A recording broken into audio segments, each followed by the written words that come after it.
Hey guys, John Lattock here from Stormforce Fitness. This video is all about mastering push-ups. It's one of the most basic exercises in fitness, but it's also one of those exercises that everybody thinks they should be able to do, and then when they come to it, they actually struggle. So how do we get really good technique, and how do we build up to doing loads and loads of reps? As I film this video, we are in the midst of the coronavirus, so a lot of people are looking at how to work out at home. And obviously push-ups is a great exercise, but if you can only do one or two, or if you can't quite even master the technique, then it's not going to be much of a useful exercise as part of any kind of circuit. So it's important you go through these steps, that you be patient, and believe me, within a few weeks you will be able to do good reps. So the first thing we're going to talk about is actually just being able to hold a rock solid position. If you think about it, a push-up is basically a plank that goes up and down. So I'm locking my body tight, I'm holding that plank position to the floor and back up. If I'm unable to hold that midsection, what we find is people going down, all sorts of disconnection, and some people are sticking their butts in the air, everything but holding a rock solid position. So the first thing you need to think about is, are you able to hold a really, really good plank? So there's kind of two stages to this, what I call a normal plank and an active plank. And you should be able to do these, especially the normal plank, for 45 to 60 seconds if you're going to build up to doing a good set of push-ups. So with our normal plank, we are just on the elbows, eyes looking at the hands, and I'm going to hold that solid position. So I'm not simply holding it and being really loose, I'm actually squeezing my butt tight and what we call bracing the abs. Okay, so every part of my body now feels tight from shoulders down to the feet. If you're not sure what I mean by bracing, I often say to people, if you're in standing, imagine someone coming up and punching you in the stomach. And obviously when you're in that plank position, imagine someone's going to come up and kick you in the abs. So you brace hard, lock all of this on, squeeze your glutes, and that will create that tension through the middle. Okay, so that is our normal plank. If you want to take that to another stage, and this is a really good exercise if you are at that stage of like, yeah, I can hold a normal plank, it doesn't really challenge me. Instead of going, I'll do a 2-minute plank, a 3-minute plank, and these ridiculous 10-minute plank challenges, you can do what I call an active plank. So you're going to set up exactly the same. But now what I'm going to do is I'm going to pull my elbows back. So I'm almost drawing my arms backwards, pulling them back, and I'm also pushing my toes into the floor as if I'm trying to dig a hole. Okay, now that's really tearing through the midsection, and quite honestly, if you can do it with maximum contraction, you won't want to do more than about 30 seconds. Next up, once you understand that integration through the body, is actually knowing how to use your limbs, how to use your arms in the push-up. What we often see with people is keeping the elbows too high, and you sort of get this hunched up shoulder position, the elbows are coming forward, it's uncomfortable, it's a really weak position, and maybe most importantly, it will end up screwing up your shoulders because all these little muscles are getting impinged under the bones and kind of inside the joint. So, best position is to have the elbows pointing back slightly. So this may seem harder at first, but it will give you a better progression as you go along. So my elbows are going back at about 45 degrees, angling back, driving up. Okay, so from the front, it looks like this. Okay, now you may have seen another little trick there, where it looks like I'm turning my elbows in.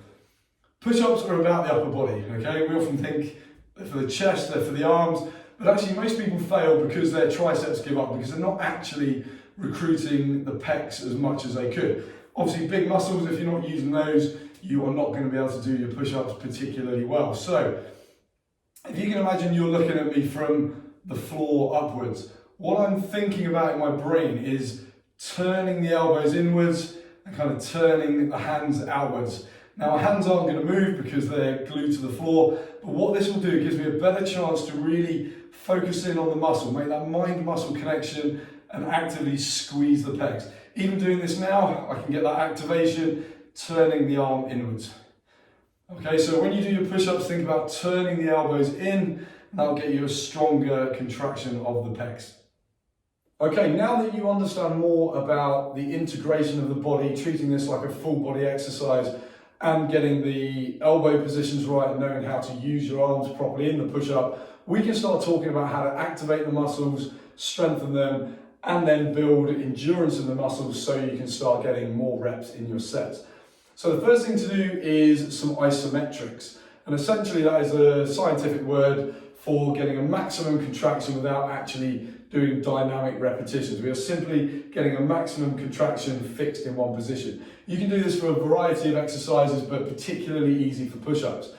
As I said, we are in the middle of the coronavirus right now. A lot of people are trying to figure out how to train at home. So unless you don't have any walls in your house, you will be able to do this. So we can do it against the wall. We could also go into the doorway and actually stand slightly outside the door for a different contraction. But ultimately, a simple flat wall will do the job. So again, I'm not going to be lazy with this. I'm going to think about how I'm doing it. I'm going to set myself up with my hand in the position it would be if this was the floor and I was doing push-ups. Okay, again, we want to be in the position that we want to take to the floor.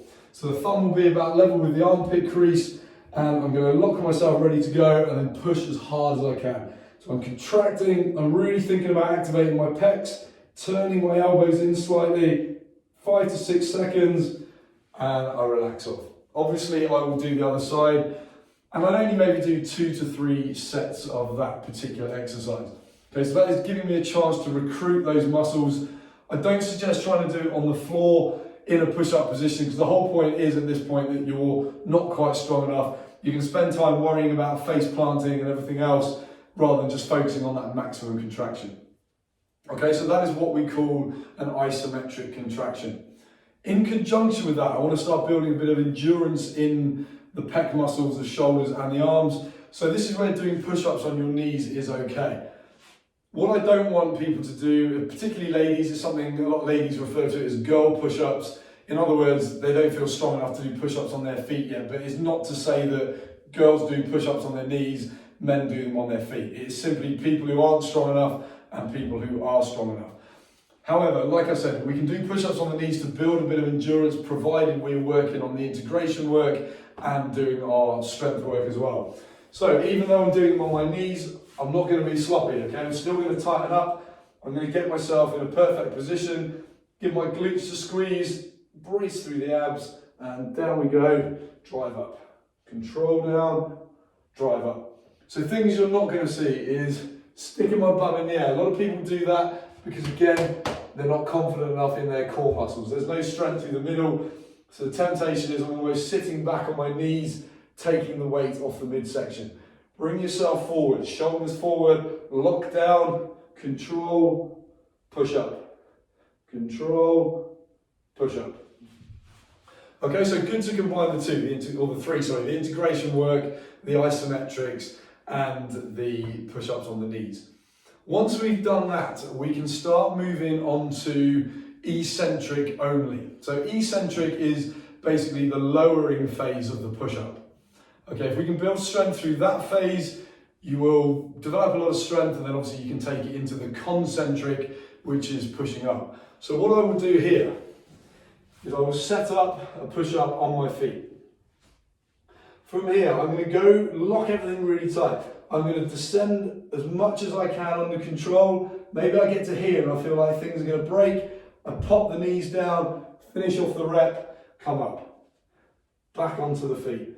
Okay, so eventually over time, hopefully I can get all the way down to here. I can't push myself up, so knees, come back up. Reset. Okay, controlled eccentric, everything's tight. Knees down, push up. Let's start again. Okay, so again, you just take your time, get through the reps slowly, make sure everything is locked on. The moment you stop thinking, that's when you end up with weak links, and as the cliche goes, you're only as strong as your weakest link. Okay, so over time, you probably get to maybe 10 repetitions like that, you will start having a much better level of strength. Now we start progressing onto full push-up. What we're going to start doing is start from a high incline, and we're going to gradually decrease until we're doing a flat push-up. Okay, again, how long should you do this for? How long is it going to take? That is entirely up to how long you practice for and what stage you're at the moment. But as per usual, don't try and rush it. Work with where you're at right now. Go through the progressions and you will get there probably faster than you think. So I'm going to start with the chairs as they are now. I'm going to set up just like I normally do. Make sure I'm in a solid position. Everything is locked on. Control down and drive up. It may be the case that right now you can get to about here and then you start to lose it. Come back up. That's fine. We're still learning a strong integrated position and we're starting to build up that upper body strength. So once I can get maybe 10 to 15 reps in that position, I'm then going to bring the chairs down to this position. Okay, so what this is doing is putting me a little bit closer to a flat position, but I'm still loading the lower body a bit more. That takes a bit of stress off the upper body. So exactly the same thing. Make sure I've got a solid position, make sure the chairs aren't going to move, and then I'm going to control down and drive up. Okay, so it's a slightly harder angle, not too much different, but just a little bit harder. So that is working with the chairs. Obviously you can bring in other levels. Maybe you have one of the classic sort of aerobic steps, which will be more down at this position. And gradually, as life goes on, I will get closer and closer to a flat position. Okay, from there, obviously the next stage is, I am now doing push-ups on the flat. And you have to remember at each stage, as you move to a new stage, chances are you're going to get less reps. So maybe I can do 10 reps with the chair like that. When I go to my full push-up, I can only do 2 or 3. That's fine. We will build it up. So that's the final question. How do we build this up? Should I be doing a push-up workout every day, every week? The answer is no. We're going to take a process called greasing the groove, which was made famous by a guy called Pavel Tsatsouline, who I suggest you look up, who was one of the guys that brought kettlebells into the mainstream. And he applies this to a lot of things, whether it is pistol squats on one leg, or pull-ups, push-ups, dips, or even with kettlebells, because they, in the past, used to jump up in weight 4 kilos at a time. You need to practice technique, practice strength, and that is how you will develop along the way. So what we do with greasing the groove is, rather than doing one hardcore, try and do as many reps as you can kind of workout once a week, we do loads of essentially micro workouts throughout the week. So if right now you're looking at push-ups going, I can only do 2. That's all I can do. It's pointless me saying to you, I want you to go and do chest day on a Monday and do 3 sets of 10. It's not going to work. What I want you to do is practice strength. Okay, and a lot of that is learning or teaching your brain the sort of neurological requirements, how to recruit the right muscles, and the more you practice, the better you will get. It applies to anything in life, whether it's languages, learning the piano, playing tennis. The more you practice, the better. Unless the practice is crap. And that is the key. This needs to be perfect practice. So what I'd like you to do, if you are watching this at a normal time of life and you're in an office from 9 to 5, you could do push-ups before work, maybe some at lunchtime and after work. But all you're going to do is a sub-maximal set. You're going to avoid fatigue. You're going to avoid any bad reps. So it might just be I do 2 really good push-ups. At lunchtime, I do 2 really good push-ups. After work, I do 2 really good push-ups. Maybe do 2 just before you go to bed. Do that every day. You're doing 8 quality push-ups every single day. Soon enough, you will be able to do that in a set and build from there. As I film this, we are in the middle of the coronavirus. Everybody is stuck at home. So you've got even more time to practice, and you can actually fast track this and get to your full set of push-ups a lot quicker. So what you can do is, if you're working at your laptop, step away, work for 45 minutes, take a 15-minute break. Good for your brain anyway, it's a separate lesson in life. Step away, go and get some fresh air, but you can do your push-ups then. Okay, so all I want you to do is get away from your desk, give me 5 really, really good push-ups. Whether that is on the floor or on the chair or whatever stage you're at in these progressions, do a small number of reps. It doesn't matter whether it's 2, 5, or maybe you're building up to 10 reps at a time. Practice, practice, practice, but really, really good ones. Okay, so there's a lot of stuff to work with there, but please go back through this video, save it, bookmark it, whatever you need to do. Work at whatever stage you're at right now, and then come back to the video, move on to the next stage. Do not try and fast track yourself. Do not try and jump the queue. It will not work. Thank you for listening. Make sure you like and subscribe and do all that kind of stuff. And I'll be bringing out a lot more videos just like this.